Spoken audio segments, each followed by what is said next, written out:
وأحياك عيسى بعض موتى لقومه وبالمس نالا أسقمون كذا الشفا.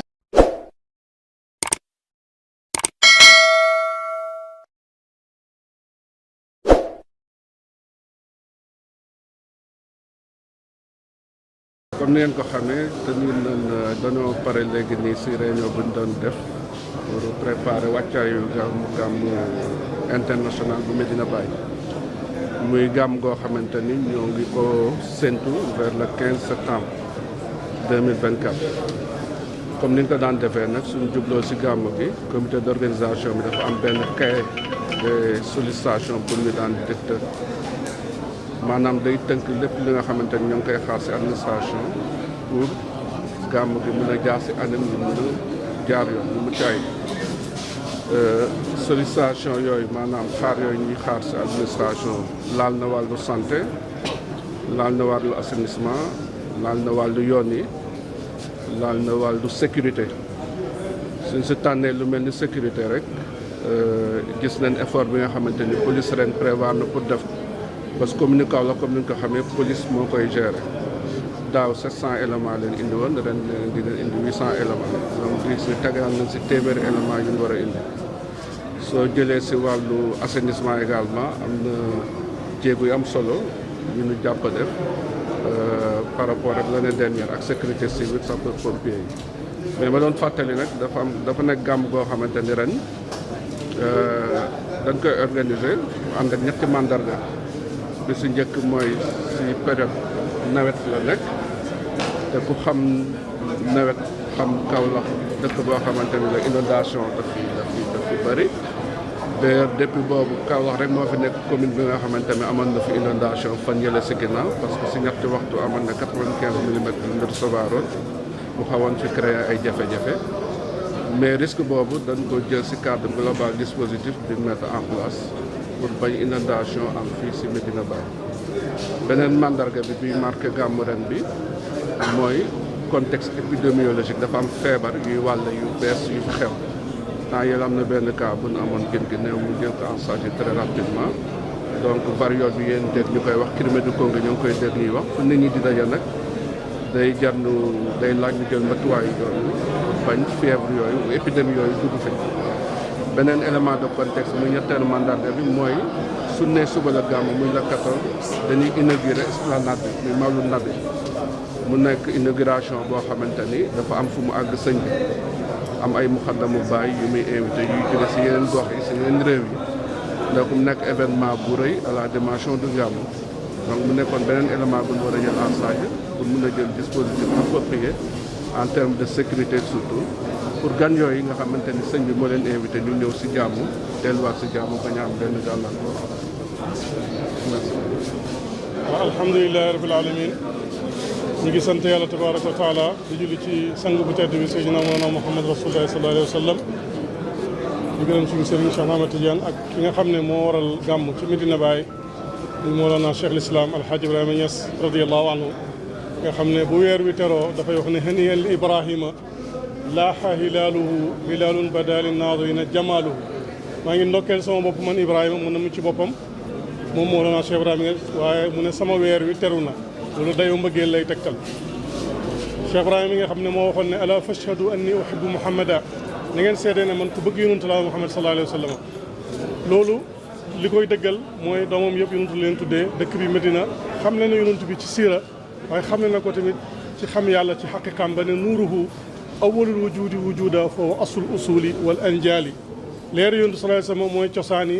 ndey ak bàyyi moom la yàlla njëkk a amal kon ci loolu laay tàmbalee waxtaan wi di nuyu mboolem ñiy déglu ak ñi fi teew ñëpp jotaayu tey bi solo bi li ko waraloon dajee boo xam ne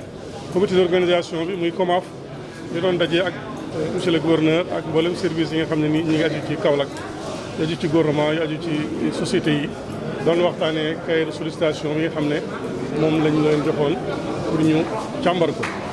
waxtaan nañ ci domaines yu différents yoo xam ne lépp dafay delluwaat ci lu jëriñ askan wi dëkkee Kaolack waaye itam luy faciliter pèlerins yi taalibe yi ak soppe yi Seydina Mouhamed sallallahu alayhi wa sallam yi dëkk ci réew mi ak yi bàyyeekoo ci bitim réew. yàlla dogal na Mawlana Cheikh Ibrahima mbiram international la ci zaahir ak ci baatin ba tax na fu nekk ci réew yu fasantikoo la taalibe yi di jógee loolu yëpp waxtaanee nañ ko ci jotaay bi. ak tamit nawet bi nga xam ne yàlla def na daaw ba ren ñu ngi ci jamonoy nawet te dafay gën a jëm kanam ba lu yàlla soob mboolem matuwaay yi nga xam ne moom lañ ci soxla waxtaanee nañ ko côté social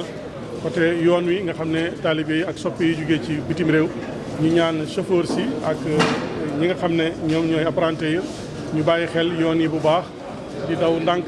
sóoraale loolu dafa war a nekk ci jamono ju nekk nga rawati nag ci jamono joo xam ne ñi ñaa ngi bëbb jëm ci jotaay fuuglu ak dégg nga màggal gi nga xam ne mooy Seydina Muhammad sallallahu alayhi wa sallam ci ndigalu xalifa bi nga xam ne mooy xalifatu saaxibil fayda di xaadimul umma di mawlaaya Cheikh Mouhamadul Mahi Cheikh Ibrahima Niass dajee nañ ak ñoom wax dëgg yàlla service yëpp ku ci nekk wax nga sa xalaat ak sa mën-mën ci sollicitation yi nga xam ne moom lañ sàkku ci ñoom ba mën nañoo wax ne am nañ xel mu dal yoo xam ne nii incha allah bu ñu yàlla jàppale leen ñu appliqué ko danañ am gàmm goo xam ne nii dana am yokkute ci wàllu service yi dana am yokkute ci wàllu pèlerin yi ak ñi dëkkee Kaolack ak Medina Baye. ci kaw loolu tamit ñi ngi wax tamit ne jotaay tey bii jotaay bu am solo la parce que occasion la pour dajeek suñuy mbokk journalistes yi nga xam ne wax dëgg yàlla ñooy taxaw askan wi di taxaw gàmm gi nit ñi di ci jot ci jiital RTS di leen nuyu di nuyaale Pape Alé Niang mi nga xam ne moo ko jiite di suñu soppe waaye tamit di nuyu mbooleem rajo yi fi teew ak télévision yi fi teew yëpp kenn ku nekk ci turam ak santam buñ toppee tur yi mën nañoo fàtte kenn mais yéen ñëpp amal nañ leen ngërmande média Medina Baye ñu ngi leen di ñaanal yàlla di leen remercier ci seen taxawaay samay adjoint yi ngi teew samay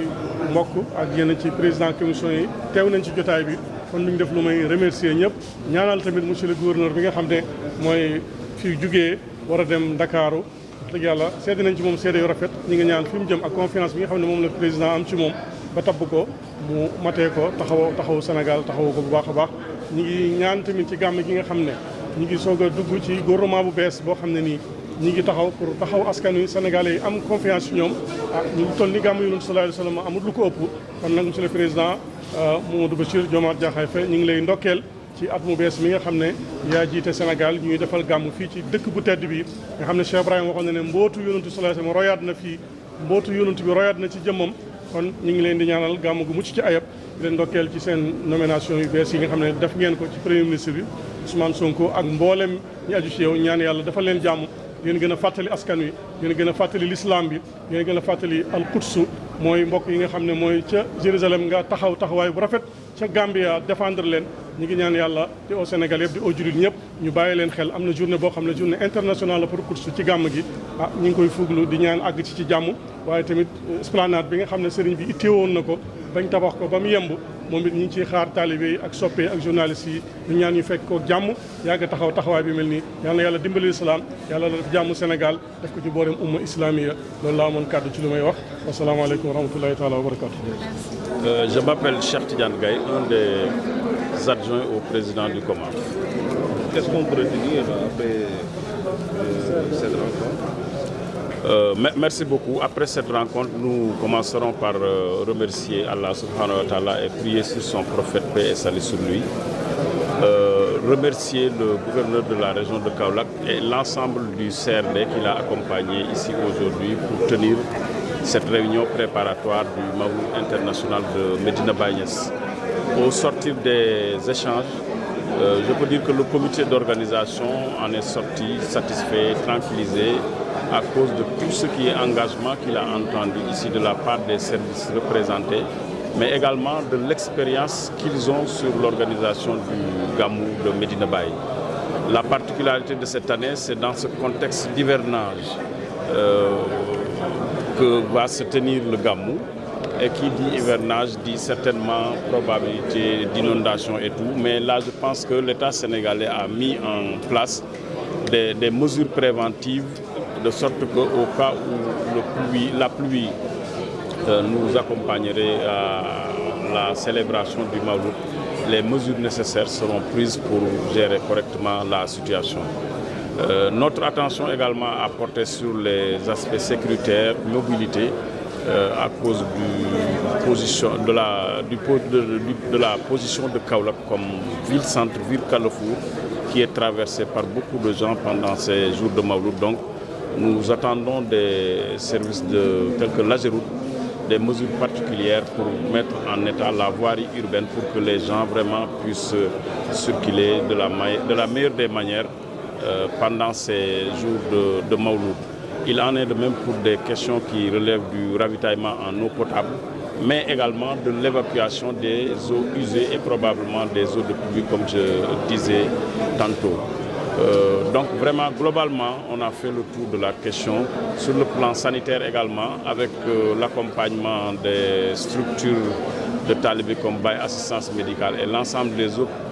associations qui viennent accompagner l'architecture médicale de la région de Kaolack pour la couverture médicale. Nous pensons que les choses vont se passer et vont bien se passer. Le seul point d'attention là, c'est l'enveloppe des médicaments que nous sollicitons toujours de l'État, qui avoisine les 36 millions et quelques. Et cette estimation a été faite par des professionnels de la santé, estimation basée sur les expériences de l'année passée. Et normalement, ça ne devrait pas poser problème parce que cette enveloppe de médicaments ici à Kaolack, arrivée et gérée par la région médicale de Kaolack en compagnie de l'ensemble des structures qui participent à la prise en charge médicale de l'événement. Donc voilà en gros peut-être les quelques aspects que je voulais aborder, mais je ne pourrais terminer sans remercier au nom du comité d'organisation le gouverneur Ousmane Kane, comme vous le savez, qui est affecté à Dakar et qui incessamment va nous quitter pour rejoindre son nouveau poste. Au nom du comité d'organisation, nous le remercions vraiment de l'accompagnement qu'il a eu à faire au comité d'organisation des activités et manifestations de la Fayda pendant ces années de service ici à Kaolack. C'est pourquoi, comme vous l'avez constaté, le président du COMAF, son adjoint Seydina Alioune Cissé Niang et l'ensemble des membres ont pensé lui remettre un petit cadeau, symbolique certes, mais qui va servir à ne pas oublier le COMAF avec qui il a travaillé dans d'excellentes conditions. Permettez-moi juste de citer deux éléments que nous, comité d'organisation, nous pensons être très importants dans ce lot de cadeaux. Ces deux livres qui sont écrits par Cheikh Ibrahim Niass. L'un, c'est le Rouhul Hadab, qu'on peut traduire en français par la quintessence de l'éducation spirituelle, qui est le premier ouvrage écrit par Cheikh Ibrahim Niass et qui traite des questions d'éducation. Le deuxième ouvrage, c'est Kashf al-Albas, qui est la levée des équivoques sur la faïda de Aboul Abbas Ahmad Tijan radiyallahu ta'ala anhu. Comme vous le savez, Baye Niass s'est proclamé l'imam de la faïda et c'est ce livre-là qu'il a écrit pour justifier ses propos, pour justifier ce don que Allah subhanahu wa ta'ala lui a fait. Et c'est grâce à un tel ouvrage qu'il a ouvert l'ensemble des contrées qu'il a ouvert, de sorte que vous voyez les gens provenir d'un peu partout du monde pour venir célébrer les journées de Mawlud ici à Medina Baye. Merci beaucoup.